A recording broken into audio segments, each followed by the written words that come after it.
What's up, guys? So I'm going to be going over my methods that I used in this particular MIDI mockup to take a single melody and expand it into a full piece of music.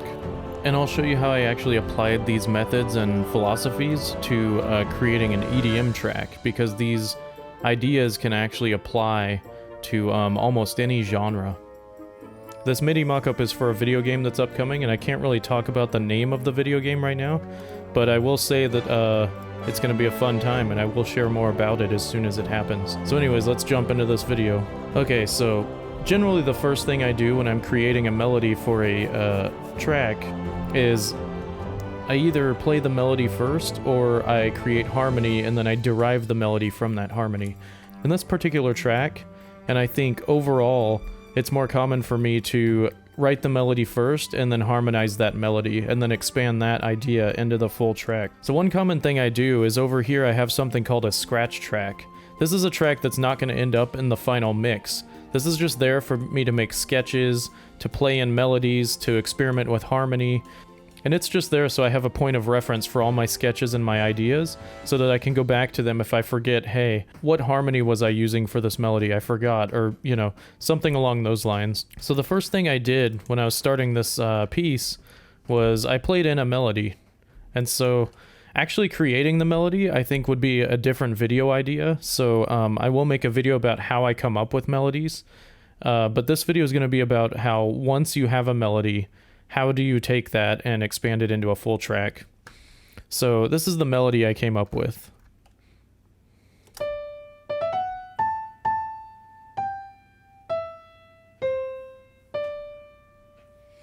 And that was pretty much it. And so what I did from there is I kind of thought about some preliminary ideas for what I wanted to do with this melody. I knew that I wanted the French horns to kind of be the main way to state this melody in this track, and that's because I felt like French horns have a very adventurous kind of feel to them. So once I got this melody out, I needed to harmonize it. And so I played around on the piano and I kind of came up with these chords. So this is the harmony that I came up with after a while of tinkering with this melody.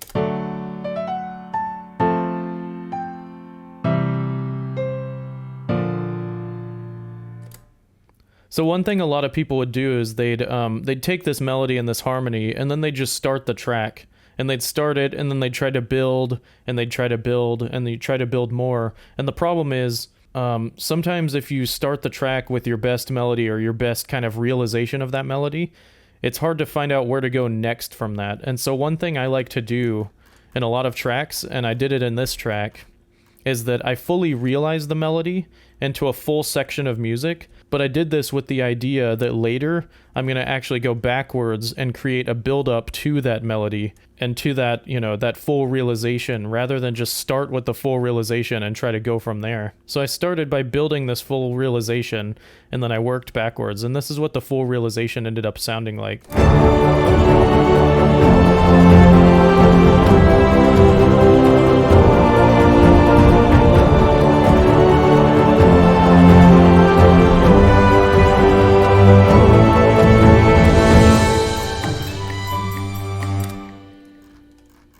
So if you were paying attention, the melody was actually a little bit different from what I actually played on the piano. And that's because that's another technique that I use. So initially I created a full realization of the original melody that I showed you. And then I decided, okay, so the melody repeats once, and then the second time it repeats, I want it to be slightly different. And I want that difference to kind of lead your ear into a new section of music. So instead of having it just repeat twice,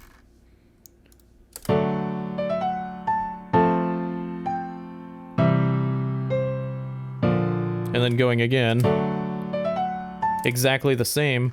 It's almost the same, but instead I slightly vary it. And all I did was change a note or two. It's not super different. So here it is.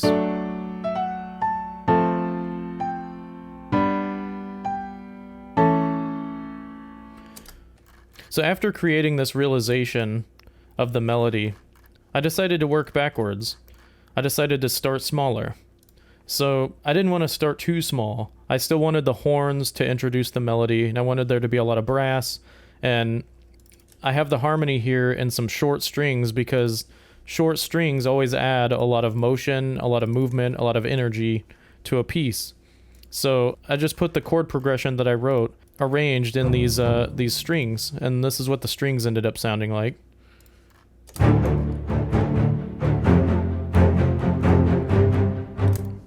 And this is the initial kind of statement of the melody.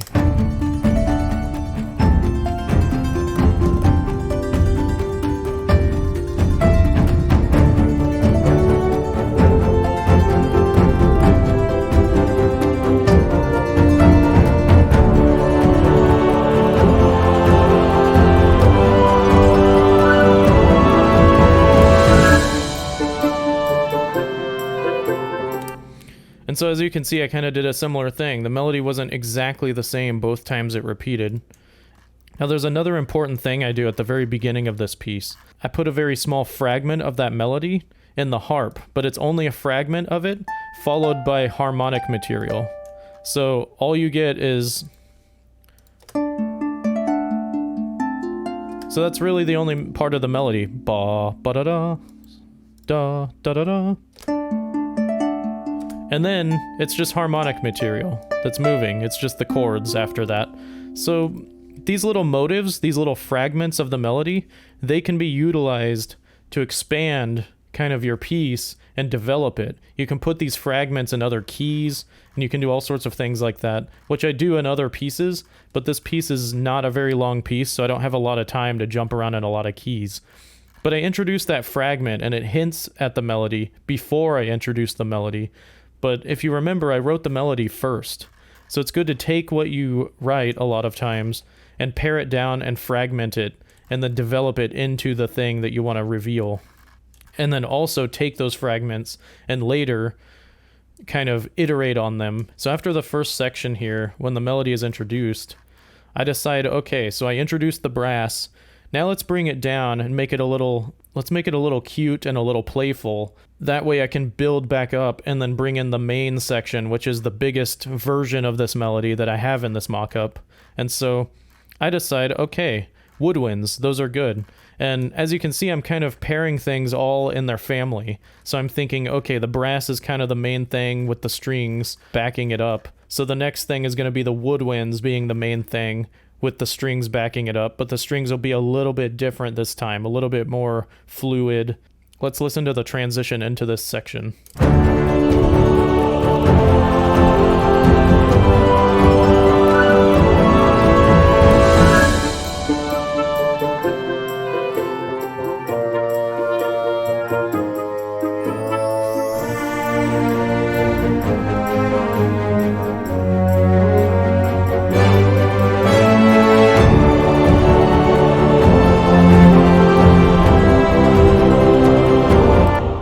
So as you can see, I feel like this woodwind section kind of really helps you kind of clear your palette a little bit so that I can bring back in the melody, and it'll be that much greater when it returns.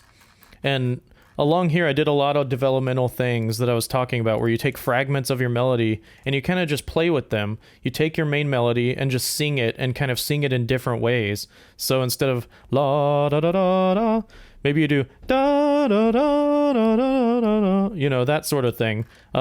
You can create counter melodies that contrast that melody, that are kind of related to it in some ways, at least in your mind. And it's kind of subjective how much it's related. So in this, you know, in this counter melody, instead of da da da da, it's da da da. It's going down, you know. That's the whole idea behind it. So let's listen to that.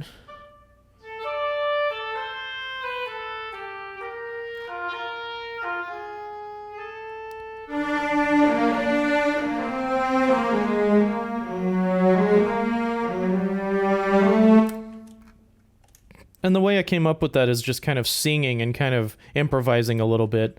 And that just creates the contrast for the main melody that you need so that the piece doesn't get old, you know? If you just repeat the same melody over and over, even if you change it to different instruments, it's going to get old.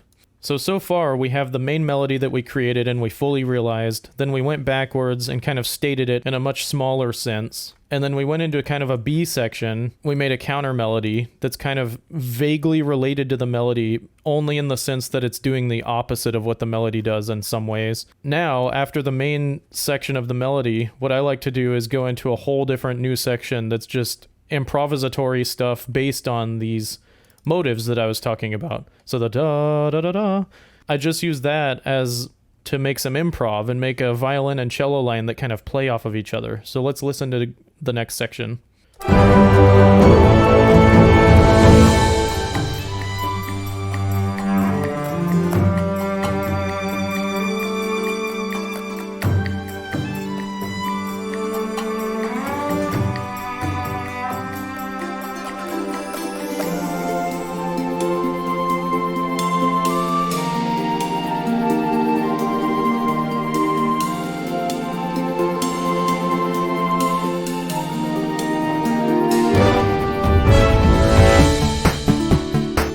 And then it goes into an 8-bit thing, which that's just, you know, we're not going to really talk about that right now, but that's part of the game. So I take this, these fragments that I was talking about, and I make these two lines. I think what I wrote first was the violin line. So I essentially took the fragment of the melody, da da da da, and that's kind of it. That's all the violin does.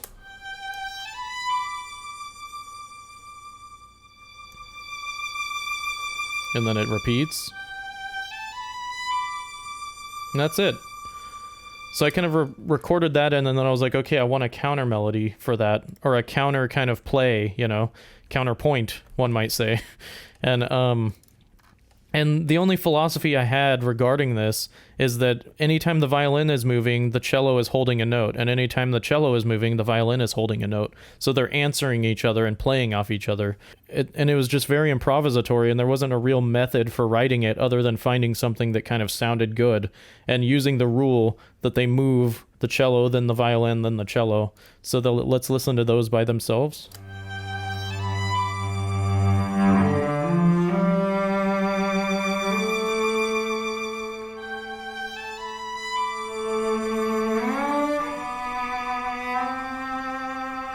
And then the other thing is I vary the percussion. That's super important. Anytime you make a big section change, always vary your percussion. Don't just loop your percussion. Just load up a few more instrument tracks and just load up some different percussion instruments. So as you can see, the percussion goes from this whole thing to this whole thing. So let's listen to the change in the percussion, maybe with the violin and cello. Or just by itself. So that's fine. But then this time it's a little different at the end.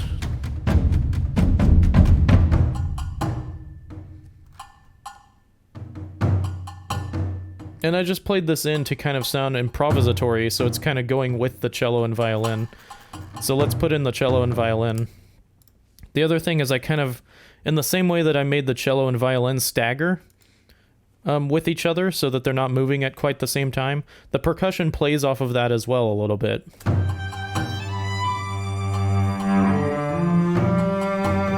See, in between their movements. That's kind of when the metal, whatever the metal percussion instrument is hitting. It's hitting kind of around when they move. And I just like to do that. I like to stagger things when I'm doing these kind of sections that are a little more drawn out. And in a longer track, these sections are really where you develop a lot of these themes and a lot of these motives and really make interesting stuff happen. So then the percussion changes to this whole thing. I just decided, okay, I need to change it again because I change from the violin and cello to the flute. Something's up with the clarinet. I gotta fix it. But you can hear how it's playing with the drums.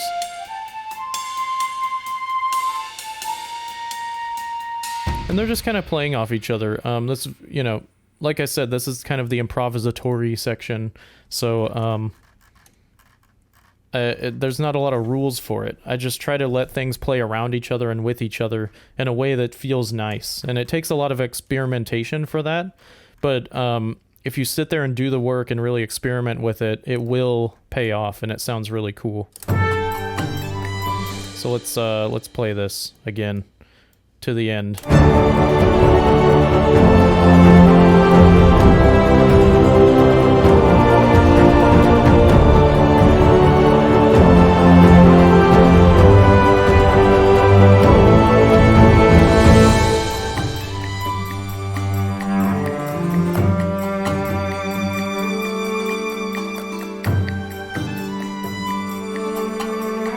The dulcimer is kind of staggering with them as well.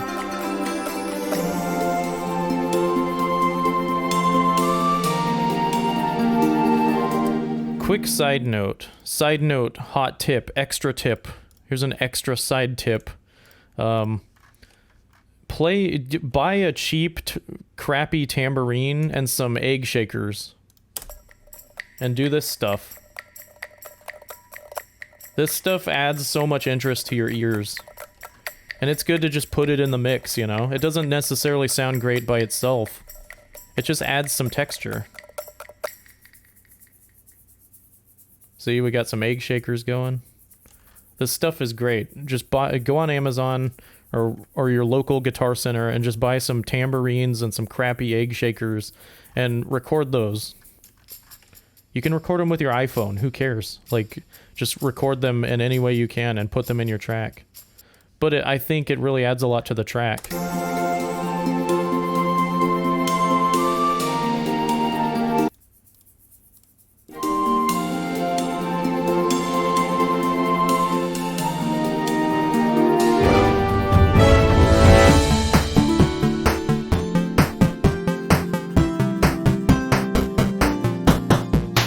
And the thing is, these methods of, you know, creating a main idea and the way you vary it and the way you just take little bits of it, little fragments, and put them around elsewhere and kind of develop them and put them in different keys and stuff. This applies to every genre. I mean, you could do this with any genre. I'm going to load up a different project that's a completely different genre, and I'm going to show you how I used kind of these ideas to create that track as well. So with this track, I knew I wanted to have guitar state the main theme eventually. And so all I did was sit down with my electric guitar and I noodled around until I came up with a melody that I liked. And so I'll play that right now.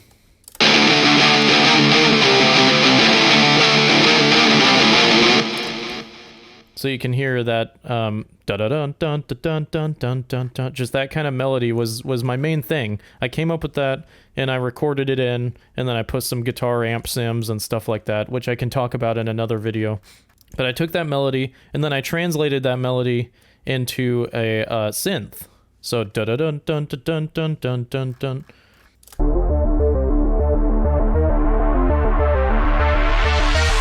So dun dun dun dun dun dun dun dun. The nice thing about doing this is that you take the melody, and when you play it back in by memory, it's going to be slightly different. It's not the exact same as the guitar. And that's actually nice. That adds the variety that you want. So that's one, you know, that's one guitar.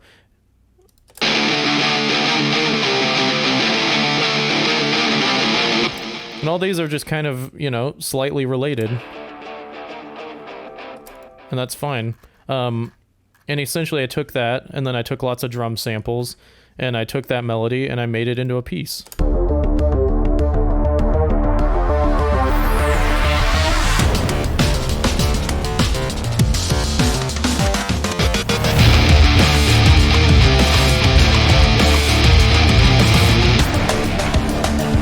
And on a kind of more micro scale, I'm doing the same things that I did in my orchestral mock-up. I'm taking 4 bars, or 2 bars in some cases, and then the next 2 bars or 4 bars are completely different. This one's all synth-based with some guitar sounds that are kind of like sound designy that I put in the right and left ear.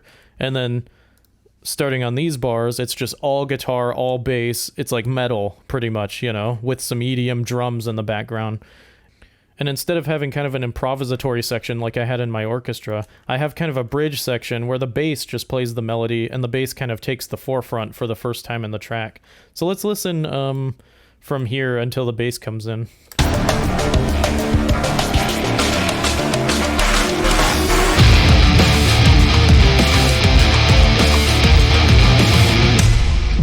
So this section coming up now.